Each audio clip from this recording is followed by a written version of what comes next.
Joy and welcome to my studio. Today we're going to be working on the foil feather. This is probably one of my biggest requests, is how to do the feather. I use this on a lot of my gourds to embellish my artwork, especially on the side. And the reason mine are different is because I use different tools.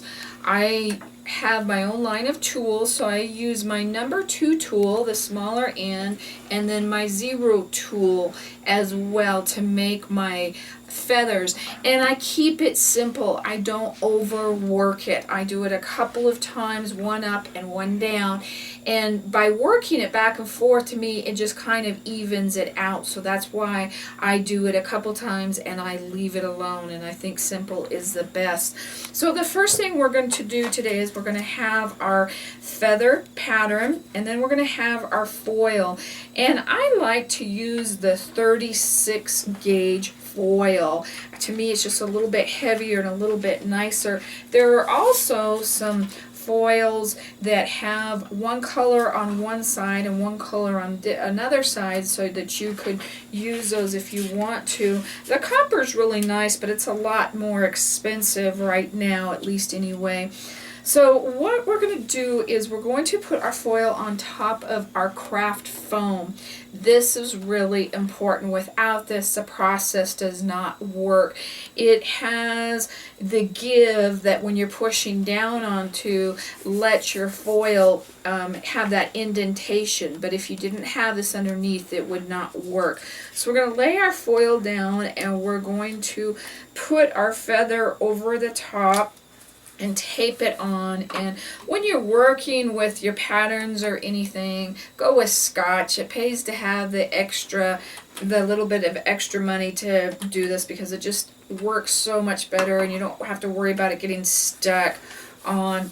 So we're going to take our pattern, we're going to lay it on there, and I cut my foil just a tad bit bigger than my feather so that I can see, make sure I have everything underneath it covered. You don't want it right up against the side of the foil or falling over. You want to make sure that it's all on there. And I'm going to take my number 2 tool, that smaller end, and I'm going to press it right down that middle.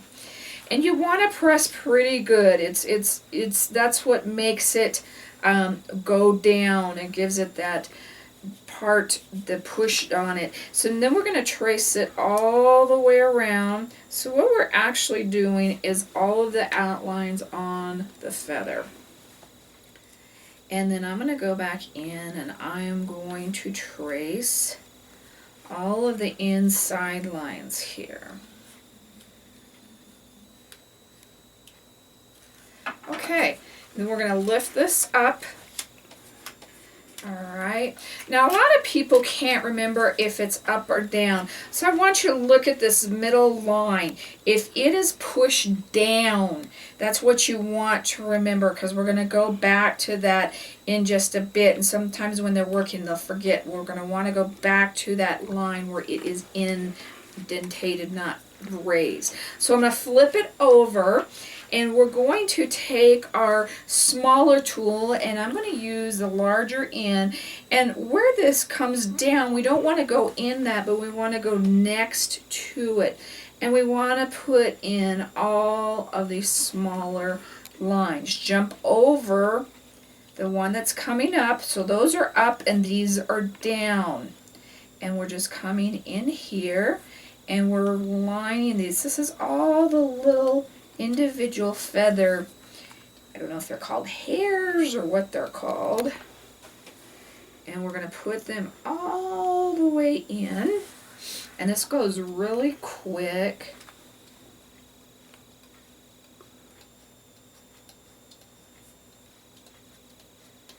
And we're just bringing it. Make sure you don't go on those ones. You want to go up next to them, but you don't want to be on that curvature because that takes away from those.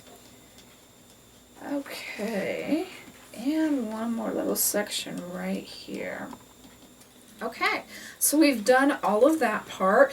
So we want to actually come back and look at this, and I want to show you when this line that we did, it goes up and around and down. When we're coming to cut, you want to come at this bottom part where it's not curving anymore. It's going flat and straight out.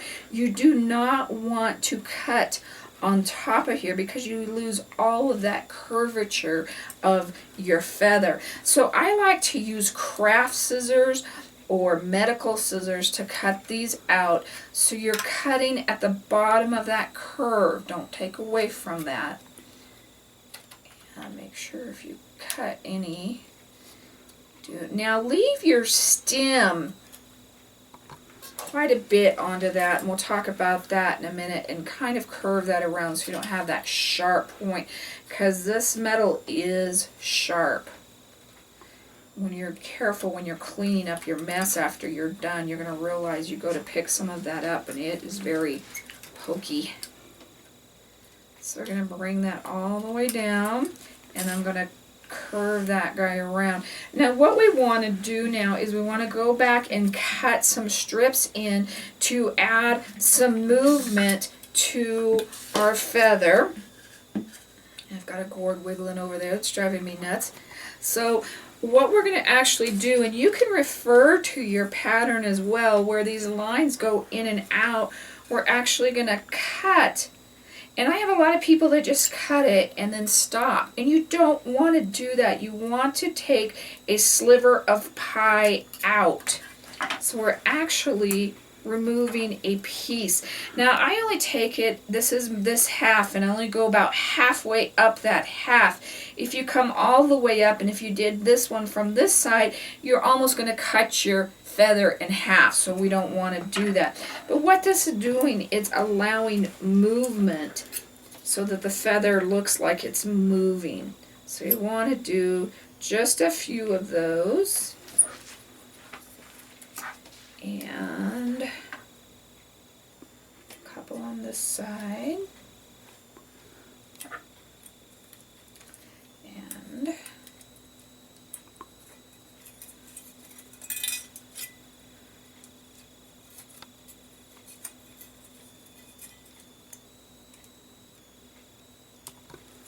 and one more up here. And take a bigger piece out right there, because a lot of times at the top there'll be just a little bit bigger area. Now you also can come in here and nick these just so they're not quite so sharp and they don't poke you. Make sure that you don't have any strays on that outside as well that could get you. So you're just kind of nipping those. Okay, so we have our basic outline of our feather, and we're going to do one more time because we've kind of cut our shape out of it, and when we put these little lines in, we lost our shape down the middle. So we're going to come back here, and we talked about putting this line back down. This is where we want to make sure that this one that is going down again. You don't want to get that confused. So we're going to come back in, and we're going to press that back in just nicer. And you can see how we lost some of that. We're just putting that back in so much better. And I go around the edges, and you can go up those little parts that you cut as well. And you're going to notice, now when you're pushing these here, don't come out to the edge and push it because you're losing it. Push it back up here so this edge can curl back in. And you can go around those ones that we cut in. And if those are pretty good, you don't have to go back over the veins, but unless you want to. But we're going to make sure, and that just curls that leaf even more up. So you come back over here and you have a gorgeous feather. And it really is that simple. You don't want to overwork it like we talked about. And I leave my tail a little bit longer like I talked about, because when I use it, I tie it onto a gourd, and a lot of times I'll put a touch of hot glue right there and just simply tie it on. But also when you do this, make sure that you don't leave your feather just sticking straight out, but come in and curve it just enough to go the shape of your gourd. When you're taking pictures, kind of lay it up on that side so it shows up a little bit better. Another reason I like to leave the tails a little bit longer is if you don't have a neck, if you were working on a bowl, you simply could tie it right onto the rim of your gourd and use it that way. You don't have to worry about not knowing how to hook it on. I do have a pattern packet that I do have available on my website because so many of you have asked for it. And in the packet, it has a 4x6 piece of the foil.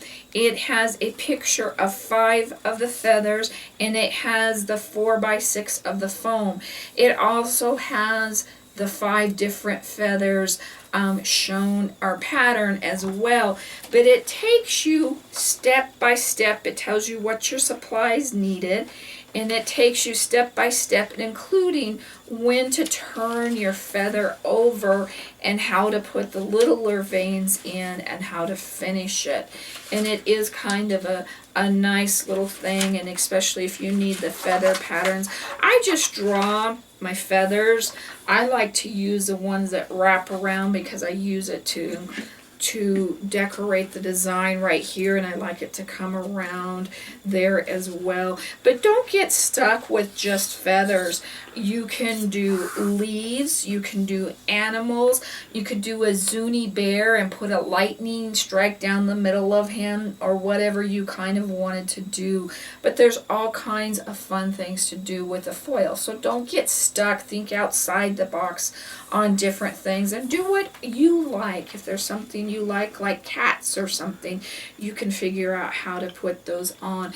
So for the pattern packet or any of the supplies we use today, please visit my website at miriamjoy.com. If you have any questions about this process, please email me at art@miriamjoy.com. For more of our fun YouTube videos, don't forget to check my YouTube video site, and there's a tab for that on my website. And on Facebook, Miriam Joy Gourd Creations. We like to give you something new and fresh every day so that you continue to grow and have fun. Thank you, and God bless.